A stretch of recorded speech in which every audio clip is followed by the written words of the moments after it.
왜 4시간 동안 물끄러미 쳐다만 보고 있었냐 이거예요. 현장에 나가 있었잖아.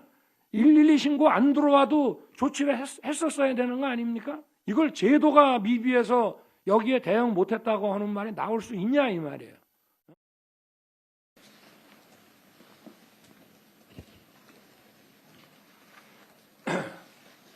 지금 우리가 뭐 여러 가지 그 인파 사고에 관해서 운집 장소, 뭐 형태 이런 거에 대한 사고를 미연에 방지하기 위한 이런 어떤 방안, 테크놀로지 이런 거에 대해서 지금 더 보강이 필요하다 하는 건 뭐 당연한 얘기고 그렇기 때문에 우리가 오늘 이 자리에 모였습니다. 그런데 이번에 이태원 사고를 참사를 보면서 저는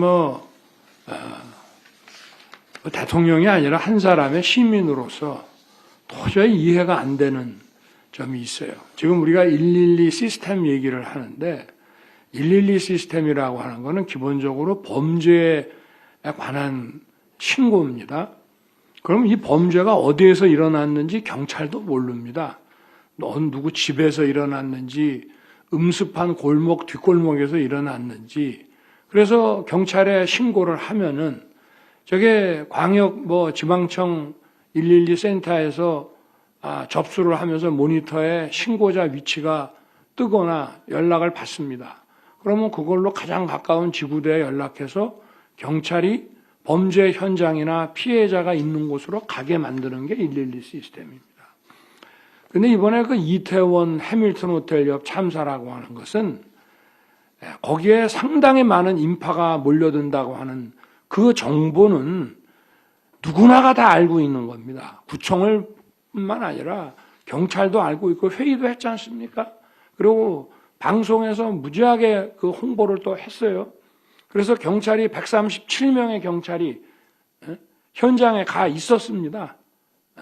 그리고 저녁 6시 40분부터 사람이 너무 많아서 도저히 이 사고 위험 때문에 이거 경찰이 무슨 조치를 해줘야 된다는 그 신고가 들어왔습니다만은 그거는 은밀한 곳에서 이루어지는 경찰이 모르는 범죄 신고가 아니고 경찰이 현장에 나가서 경찰도 같이 바라보고 있는 그 상황입니다, 그게. 112 신고가 11건이 왔는데 4건만 처리되고 7건은 처리가 안 됐다. 이런 보도들도 있는데 저는 그게 중요한 게 아니고 이태원 해밀턴 호텔 옆골목의 그 상황, 그게 인도까지 아주 발디딜 틈이 없이 이러고 있는 그 상황은 경찰 137명이 그 이태원에서 보고 있는 겁니다. 6시 34분부터 신고가 들어왔으니까 아마 그 전부터 아주 밀집도가 굉장히 높아지고 인산인해를 이뤘겠죠. 아마 그 사고 현장에 그 CCTV 그 기록을 17군데 거를 전부 그 수사팀에서 수거를 해 갔다고 하는데 그걸 아마 보면은 초저녁부터 한 5시 한 4, 50분부터 저게 아마 사람들이 점점 모이고 6시 34분에 첫 112 신고가 들어올 정도 되면은 그게 아마 거의 아비규환의 상황이 아니었겠나 싶은데 그 상황에서 경찰이 권한이 없다는 말이 나올 수 있습니까? 교통사고가 나면은 도로 통제하죠. 차선 통제하죠. 예를 들어서 도로에 있는 어떤 건축물에 뭐가 무너지거나 또는 지나가는 차량에서 대규모로 화물차에서 물건 같은 것들이 떨어지면 즉각 경찰은 차선을 통제합니다. 그쪽으로 지나다니는 차도 위험할 수 있고 사람도 위험할 수 있기 때문에 경찰관 직무집행법에 따라서 즉각 통제를 해요. 근데 이번에는 우리가 이거를 사전에 지자체와 협의 제도가 돼 있니 안 돼 있니 이런 얘기가 나오는데 그거는 정말 이럴 때 쓰는 말이 아니에요. 그거는 예를 들어서 대학로나 홍대 앞이나 이태원이나 또 여의도나 이런 데에서 무슨 벚꽃 축제를 한다.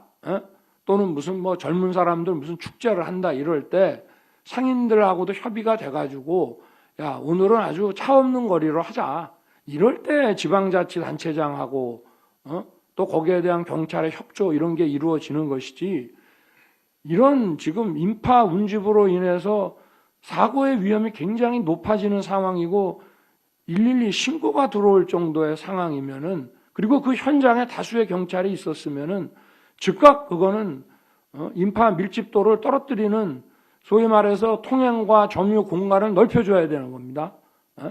예를 들어서 여의도에서 벚꽃 축제를 하기 때문에 어떤 A라는 그 차선을 차 없는 도로로 만들겠다라고 했어요. 근데 인파가 예상보다 많이 왔어. 그러면 현장을 지키고 있는 경찰이 어떻게 해야 됩니까?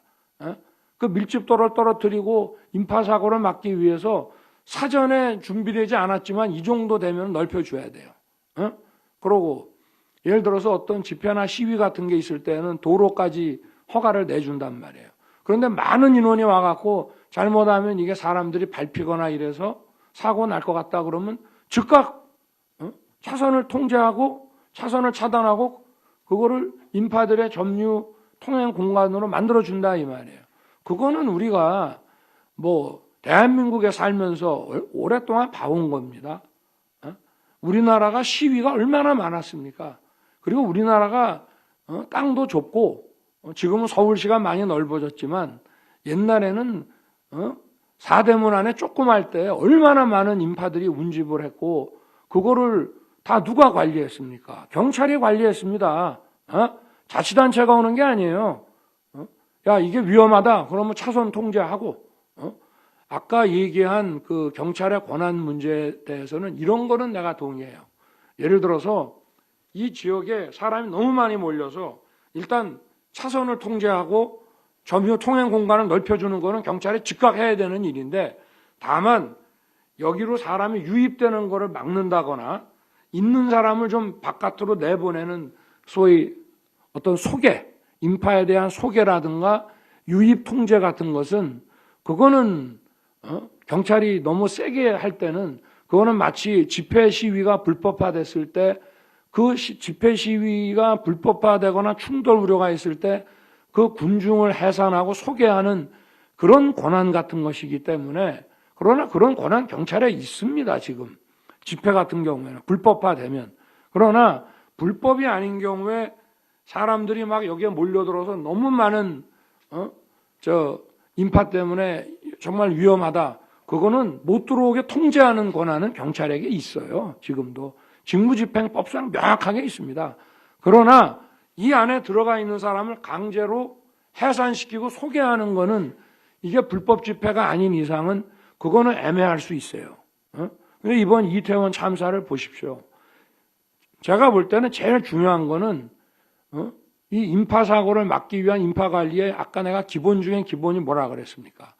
밀집도를 떨어뜨리는 거예요. 밀집도를 떨어뜨리려고 그러면은 이건 지금 어디 멀리 어디 구석에서 벌어진 것이 아니라 주도로 바로 옆에 있는 인도에서 벌어진 사고입니다. 그러면 이 정도 되면은 주도로를 당연히 차단했어야죠.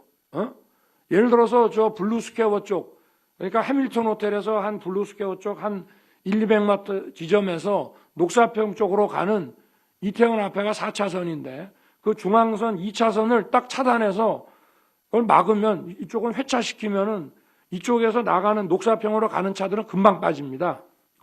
왜냐하면 녹사평 쪽이 밀리거나 그러지는 않아요. 만약에 밀린다 그러면 별도의 또 신호 저걸 해야 되겠죠. 그렇게 해가지고 아니 차들이 만약에 밀려서 정차만 해도 그거는 도로로 쓸 수가 있지 않겠습니까? 불법 주차한 게 몇 개 있더라도 차가 빠른 속도로 이동만 하지 않으면 그게 통행의 공간이 되지 않습니까? 아니 그거를 왜 안 했는지 나는 도저히 이해가 안 됩니다.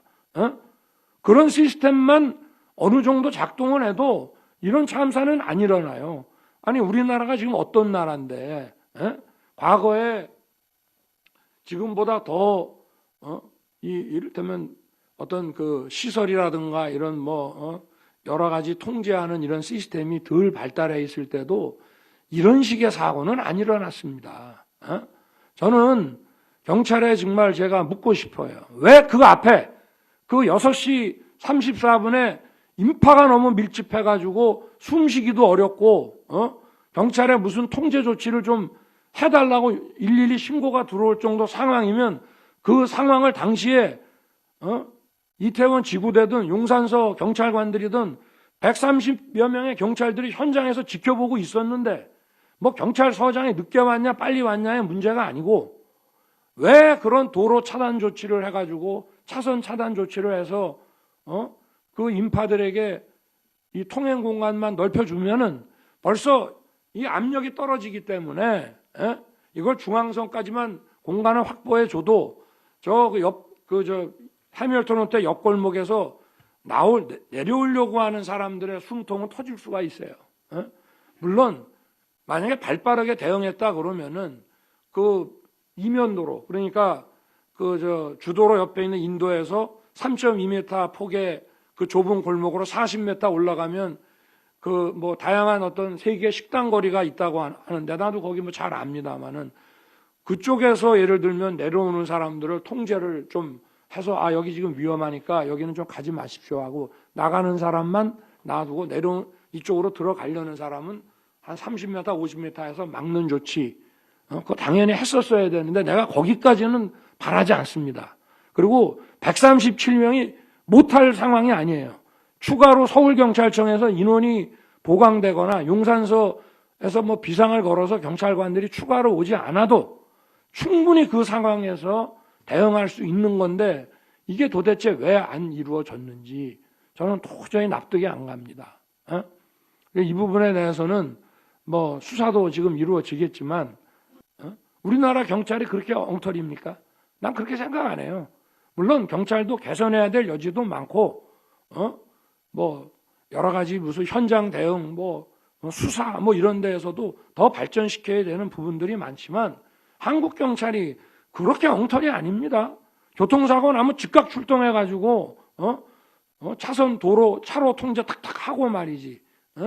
그리고 집회나 시위나 행사 같은 거 있을 때도 경찰의 다양한 이런 정보망을 통해서 경비 정보들을 다 얻어가지고 경찰의 정보 중에 제일 중요한 게 경비 정보잖아요.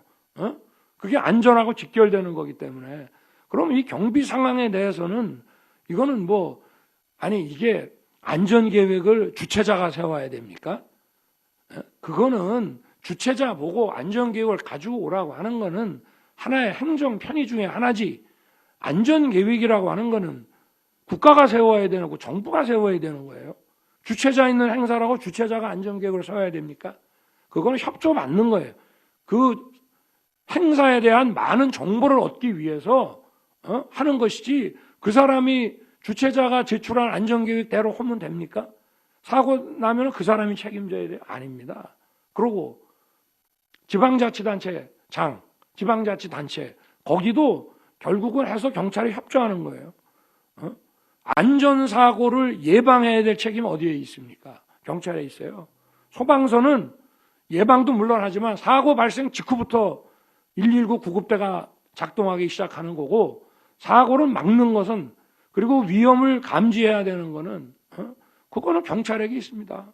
그런데 경찰이 통상 늘 수집하는 이 경비정보 집회 시위가 신고가 안 돼도 경비정보로 이번에 뭘 할 것 같다라든지 또는 집회 신고는 5,000명 됐는데 더 많은 인원이 올 것 같다라든지 또는 여기에 사람들이 무지하게 많이 몰릴 것 같다라든지 하는 그런 정보를 경찰 일선 용산서가 모른다는 것은 저는 그거는 상식 밖이라고 생각합니다. 우리 경찰이 그런 엉터리 경찰 아닙니다.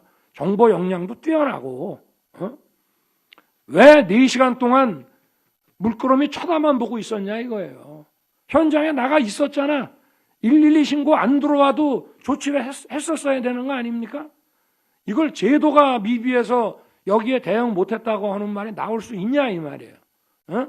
제도 개선이라는 거는 이제 이런 거 말고 다른 안전사고를 우리가 예방하자고 지금 이렇게 모인 것이지 이태원 이 참사가 제도가 미비해서 생긴 겁니까? 저는 이건 납득이 안 됩니다. 저 정도 되면은 저런 압사사고가 일어날 상황이고 저게 6시 반부터 사람들이 정말 이거 막 숨도 못 쉴 정도로 죽겠다고 하면 현장에서 눈으로 보고 있잖아요 지금. 근데 그걸 조치를 안 해? 이 문제하고 이태원 참사 문제하고 우리가 지금 논의하는 국가안전시스템점검회의하고는 차원이 다른 거니까 이거는 저는 선을 분명히 그어야 되고 뭐 이게 시스템이 안 되고 뭐 제도가 미비하다는 얘기는 저는 여기서는 좀 안 맞는 것 같습니다. 물론 제도가 잘 돼 있으면 더 확실하게 했겠죠. 그러나 이게 어디에다가 저는 인파사고는 기존에 있는 사람들의 통행 공간을 넓혀주고 그 다음에 새로운 유입을 막는 거. 근데 새로운 유입을 막는 것도 저는 가능하다고 봐요. 지금 직무집행법상 못할 수가 없어. 다만 사람들을 소개하고 해산시키는 일은 그것이 불법 집회가 아니고 불법화된 게 아닌 이상은 경찰에게 이 권한까지 있는지에 대해서는 그러나 그것이 굉장히 위험한 상황이 되면은 그거는 제가 볼 때는 경찰서장 정도가 아니라 지방청장이나 청장의 결심이 필요한 사안이 아니냐. 경비경찰이라고 하는 거는 이런 불법 시위나 위기의 상황에서 이 방패, 그 다음에 몽둥이, 그리고 각종 기구들을 가지고 이 인파를 해산시키는 훈련을 받아온 사람 아닙니까? 그런데 이게 정말 이건 해산 안 시키면 위험하다고 하는 그런 상황에서 이게 불법은 아니지만 그런 상황 같으면은 제가 볼 때는 좀 높은 단계에서의 결심이 필요한데 그거를 그 해산하는 거를 그거를 법적으로 문제 있다고 말할 수는 없어요. 안전 관리에 필요한 그 위험 상황에서의 안전 관리에 필요한 사실상의 모든 조치를 경찰은 할 수 있습니다. 다만 아까 말씀드린 대로 바로 이 소개 조치라든가 해산 조치는 그거는 그래서 경비 경찰이 투입돼 가지고 그야말로 무력을 동원해서 해야 되는 상황은 그거는 좀 높은 단계의 결심이 필요하고 그건 실제 경비 경찰들한테 내가 물어봤어요.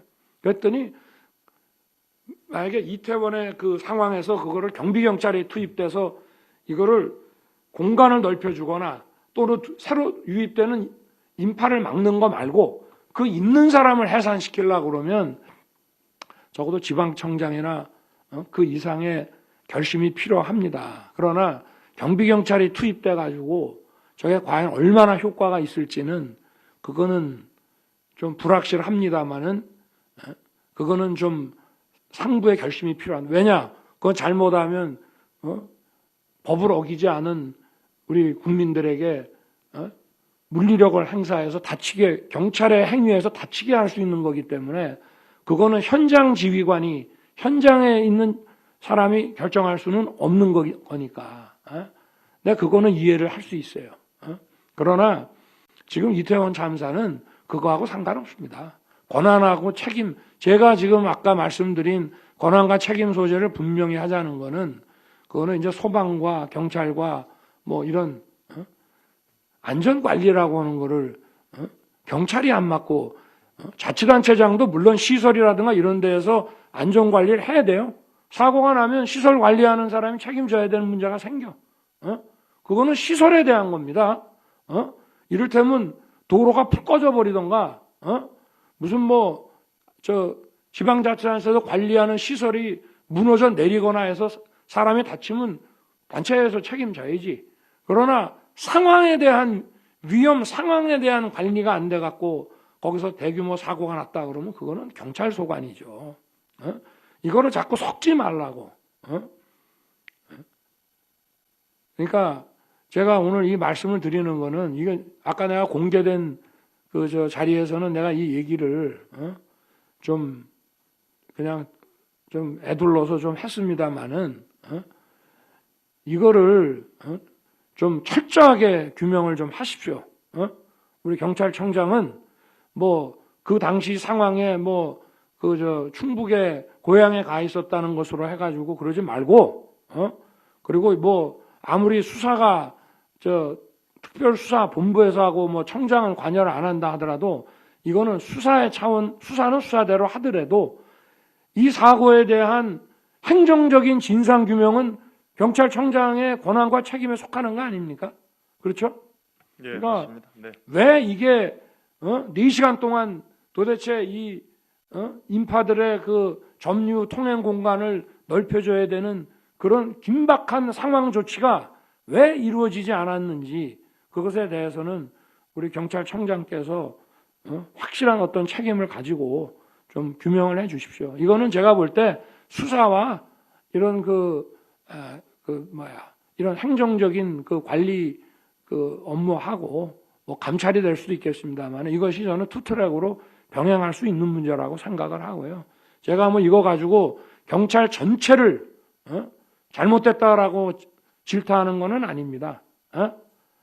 엄연히 책임이라고 하는 것은 있는 사람한테 딱딱 물어야 되는 거지 그냥 막연하게 뭐 다 책임져라. 그거는 현대사회에서 있을 수 없는 일이에요. 그러니까 좀 정확하게 좀 가려주시기를 좀 당부하겠습니다. 네. 자, 그다음 진행합시다. 네, 오늘 우리 정부 당국자와 또 우리 전문가분들께서 이른 시간부터 이렇게 나오셔서 함께 의미 있는 이런 토의를 하게 된 것을 매우 다행스럽게 생각합니다. 오늘은 뭐 산업재해라든지 또는 이런 자연재해로 인한 그 어떤 재난의 그 예방과 또 사후 그 수습 문제는 다음 기회로 논의하기로 하고 사람이 만든 시설과 자산에 대한 안전관리를 어떻게 해야 되느냐 하는 문제. 두 번째는 다중위험 상황이 예견됐을 때 그 상황에 대한 안전관리 조치를 어떻게 해야 되느냐. 이 두 가지를 이제 중점적으로 했고 저는 이 상황으로부터 발생하는 어떤 다중위험에 어떻게 대처해야 되느냐 하는 것은 시간이 매우 중요합니다. 그렇기 때문에 경찰과 소방에 그 상당한 그 어떤 긴급 조치 권한과 책임을 부여하고 있고 특히 경찰의 이런 즉시강제를 비롯해서 국민의 어떤 다중안전을 위해서 필요한 조치라면은 즉시 해야 될 또 책임과 권한을 동시에 부여하고 있습니다. 예를 들어서 지난번에도 우리 신남로로 바람이 많이 태풍이 오고 수재가 나고 했을 때 기본적으로 뭐 도로가 뭐 망가졌다거나 사람들이 어디에 고립됐거나 하면 그것은 소방 방지에서 빨리 복구하고 사람들을 대피시켜야 되고 하는 문제가 되겠죠. 그러나 그 도로로 진입할 때는 굉장히 위험하기 때문에 그 도로를 차단하고 회차를 시켜야 될 책임은 그건 또 경찰에게 있습니다. 동일한 재난이라 하더라도 기왕에 발생된 재난을 신속하게 수습하는 것이 소방방재청의 책임과 권한이라면은 추가 다중위험을 방지하는 것은 그건 또 경찰의 책임입니다. 뭐 재난이라고 해서 발생이 됐다고 해서 끝나는 게 아니라 발생된 재난은 또 2차, 3차에 추가 다중위험을 줄 수 있는 거기 때문에 똑같은 이유가 어느 건물이나 큰 구조물에 화재나 폭발 사고가 나면 그걸 수습하는 권한과 책임은 소방방재청에 있습니다마는 그 주변 도로를 차단하고 추가의 어떤 다중위험 안전조치를 즉각 시행해야 되는 그 권한은 또 경찰에게 권한과 책임을 주고 있습니다.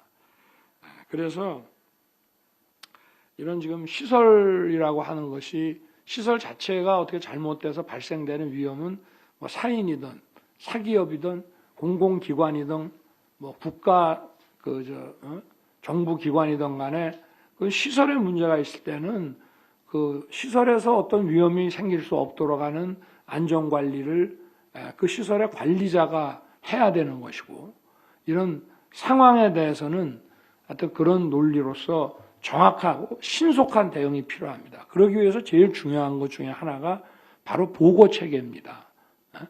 지금 예를 들어서 군에서 어떤 안보 비상 상황이 발생을 했을 때 그게 쭉 단선으로만 보고가 올라간다 그러면은 최종적인 결심을 해야 되는 고위층에서는 이걸 굉장히 늦게 알게 됩니다. 그래서 경찰도 그렇고 소방도 그렇고 소방은 아마 좀 중첩적 보고 체계가 있는 것 같은데 이런 그 현장에서 상황을 인지한 사람들이 그 인지한 그 당국자가 최고위층까지 즉각 동시 보고를 할 수 있는 이런 중첩적 보고 체계가 매우 중요합니다. 그래서 누가 하나 중간에서 어떤 과실이라든가 뭐 이런 태만으로 그 보고가 이어지지 않더라도 보고를 다 받을 수 있도록 하는, 그것이 이번에 그 이태원 그 참사에서도 이런 것이 좀 드러나지 않았습니까? 그래서 우리 경찰청장님께서도 이 보고 체계를 중첩화시키는 것을 좀 시스템화 좀 해주시기 바라고. 네, 알겠습니다. 그리고 저는 아까도 내가 얘기를 했습니다마는 우리 대한민국의 경찰이 많은 이런 국난과 어려운 상황에서 그 어떤 뛰어난 정보력과 현장 대응력으로 일을 많이 해왔습니다. 저는 그 경찰의 역량을 아주 높이 평가합니다. 그러나 이번 사고는 너무 어이가 없는 그런 사고였고, 정말 우리 경찰의 역량을 물론 뭐 개선해야 할 부분도 많습니다만은 저도 지금까지 살아오면서 시민으로서 본 우리 경찰의 역량에 비추어서 이 사고가 도저히 믿기지가 않습니다. 그래서 국민들이 여기에 대해서 납득이 갈 수 있도록 지휘 고하를 막론하고 아주 엄정하게 진상을 규명해서 다시는 이런 일이 벌어지지 않도록 해야 되고, 그리고 아까도 뭐 오늘 우리가 회의에서도 나왔지만 여러 유관 기관들이 이거를 대비하기 위해서 어떻게 협업을 하고 또 컨트롤 그 타워를 유지하면서 협업 체계를 관리할 건지에 대해서 더 심도 있는 연구를 해서 아까 우리 정 교수님 말씀하신 것처럼 대통령 직속, 지금 이 재난의 컨트롤 타워, 안전의 컨트롤 타워는 대통령이 맞습니다. 모든 국가 그 위험과 사무의 컨트롤 타워는 대통령이에요. 근데 이것이 얼마나 효과적으로 이루어질 수 있도록 보고 체계나 이런 것들이 신속하게 되느냐. 예를 들면 어떤 재난이고 이것은 행안부나 소방청, 경찰청에서 하는 거지만 이게 대통령에 딱 보고되니까 이건 즉각 군을 투입해라. 이런 결정은 다른 데서 못하지 않습니까? 그래서 신속하게 보고를 받게 되면 거기에 상응하는 조치를 취하면서 위험의 확산을 막을 수 있고, 또 사전에 위험을 여러 가지 우리의 그 자연재해라고 하는 거야 어쩔 수 없지만, 자연재해도 지난번에 신남로는 자연재해입니다. 그렇지만 이것이 올 것으로 예측을 하는 것은 사람이 할 일이고, 그리고 이걸 이 자연재해를 최소한 줄이기 위해서 우리 지방자치단체와 정부에서도 다양한 안전관리 점검을 다 했기 때문에 태풍의 태풍이 지나가는 그 도시에서 많은 안전사고를 막을 수 있었고, 마지막에 이제 빠져나가는 포항에서 예측할 수 없는 이런 사고가 있었습니다만은, 자연재해도 결국은 사람이 관리하고 만든 시설과 자산에 의한 것이 다 복합적으로 있습니다. 그래서 이 위험이라는 것은 복합적이고, 오늘은 사람이 만든 시설과 자산, 그리고 사람이 대비하고 통제하고 관리해야 되는 그런 상황에 대한 대책, 이런 부분에 대해서 오늘 논의가 있었는데, 오늘 뭐 짧은 시간입니다만은 여기서 계속 좀 전문가분들과 우리 당국자들이 이 연구를 좀 진행을 시켜서 이 모든 안전에 대한 이 책임을 제가 중심이 돼서 제도도 만들고 관리도 하겠습니다. 오늘 아주 일찍 이른 시간부터 정말 감사합니다. 네.